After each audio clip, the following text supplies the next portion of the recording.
Five-Star Movement have denounced the theft of two polling cards by their polling station's president in Anzio, Roma, during the 2013 elections. The prosecution in Velletri have still not informed us of the complaint's fate. From 1999 until 2008, I was called upon to be a scrutinizer at my polling station in Montecatini term. Each time, the president took some polling cards and put them into the pockets, just like what happened at Anzio. We were told that these cards are to be used to correct any errors. It is not clear why they felt the need to take two polling cards because the Ministry of Interior Affairs always sent more polling cards than the number of voters. But the tellers stamp as many forms as there are voters. The cards which are not used are returned in an envelope that is under the eyes of the scrutinizers during the voting. We do not know what happened to the removed polling cards because they were never returned with their election boxes. The president took only two polling cards in Anzio. But if all the presidents of all the polling stations in Italy take two cards, they can reach a good number because there are 61.594 polling stations in Italy in this election.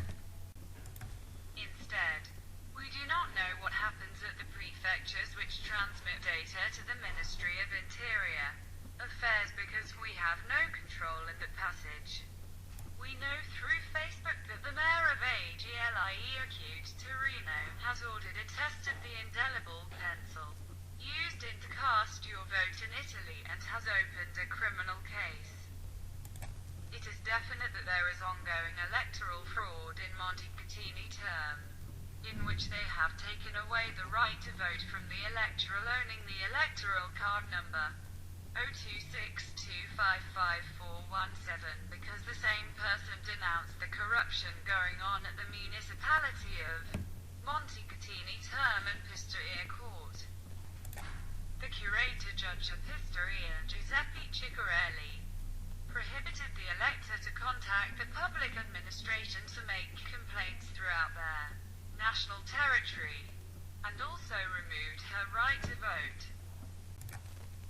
The voting rights of the elector was awarded to Mr. Ettore Nespoli of Prato, who voted twice, once in his name of him and once in the elector's, stripped of her right under the constitutional law name.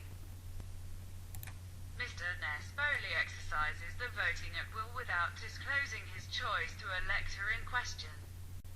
We cannot refer to the prefect of Pistoia, Mauro Luberti, who represents the government in the province of Pistoia, nor to the president of the Court of Appeal of Florence, Fabio Massimo Drago, who has the institutional task of monitoring the elections in the district, because the two figures are all involved personally in the corruption case which is ongoing in Pistoia courthouse. Local elections in Montecatini will also be held on the 25th of May 2014. The chief of the electoral office of the municipality of Montecatini term, Simonetta Raffinelli, has already committed some electoral abuses in her previous function within their electoral office before 2013. The prosecutor's office did not proceed against her and she has been named chief of the electoral office.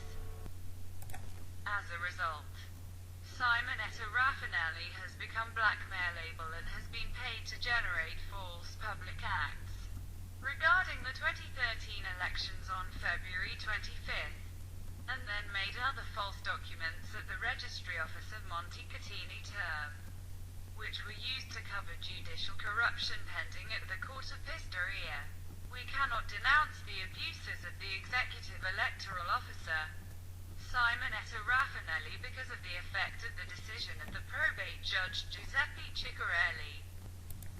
It is not possible to denounce the well-documented facts exposed here because the judge Ciccarelli has removed the legal capacity of the entire country, with his non-revisionable and non-appealable decision issued August 21, 2012. and sent to all the institutions and judicial authorities. President Giorgio Napolitano has expressed himself on the falsehoods of the acts issued by their current mayor, Giuseppe Bellondi, who will be a candidate again and unfortunately will probably win. President Giorgio Napolitano is fully aware of the above facts. As a result of the appeal forwarded to him October 18, 2013, and subsequent faxes sent to the President. But he chooses not to intervene because the judge Giuseppe Ciccarelli arrived directly to President Napolitano through nepotism by means of Professor Sabino Cassis, a personal friend of President Napolitano and trustee of Giuseppe Ciccarelli. Italy as a whole is rampant with corruption in the public administration and it's multiplying daily. The President of the Court of Auditors has also confirmed this. In Italy, the judges represent a threat to the whole country, as already declared the ex-ambassador of the United States, Ronald Spolly, in a secret dispatch announced by the newspaper El País. We turn to the European community so that they may, with the utmost urgency, monitor the 2014 elections in Italy through inspectors to ensure transparency, to control the boards, the legitimacy of the pencils used, local fraud and data provided from the prefectures to the Ministry of Internal Affairs. We remain available to provide additional information and documentation of the veracity of their above. In the case of election fraud going on in Montecatini term, the Committee of Citizens Against Bad Justice for Democracy and registered in Viterbo in June 2011, and Spontaneous Committee of Citizens Against Bad Justice, graduate activist with a clean criminal record.